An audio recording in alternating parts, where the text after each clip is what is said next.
Now guys, pag-uusapan natin about sa TikTok.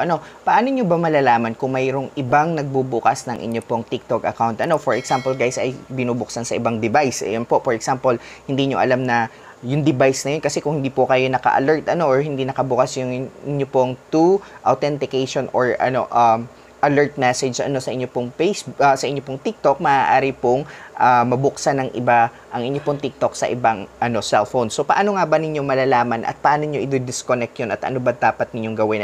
So punta tayo sa ating pong TikTok account. Pagpasok mo sa TikTok account mo, punta ka doon sa profile mo. Ayan po sa baba, makikita mo diyan yung iyong profile.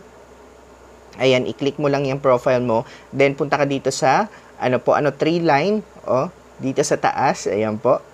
Buksan mo yon. Then, pagbukas mo, punta ka doon sa setting in privacy. Makikita mo dyan sa baba. Click mo yan. Then, go to security. Ayan po, makikita nyo. Click nyo lang po.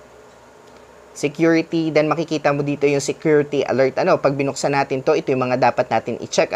So, buksan natin yung security alert natin. Sabi niya dito, sa security alert, ayan, no unusual account activity detected in the last 7 days. Ibig sabihin, my account is safe for the last 7 days. So, back ako. And of course, guys, manage device. Dito po makikita ninyo yung mga device or mga login sa inyo pong account. Ayan po, makikita nyo guys, naka-login siya sa Realme, Vivo, ayan po, ito akin po, ito parehas ito pong PC, ayan po, so mga, mga tawag dito, mga computer, so yung akin pong laptop, ayan po. So ngayon guys, ang kailangan nyo lang siyang gawin, ayan sabi niya dito, i-click natin itong parang letter I dito sa taas, ano ba dapat daw natin gawin? Sabi niya, if you don't recognize any of this device, remove the device and change your password to protect your account.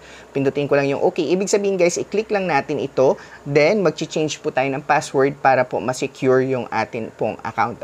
So hindi na po siya uli makakapag-login kasi mag-change po tayo ng atin pong password. So that's our tutorial guys. See you around. God bless you.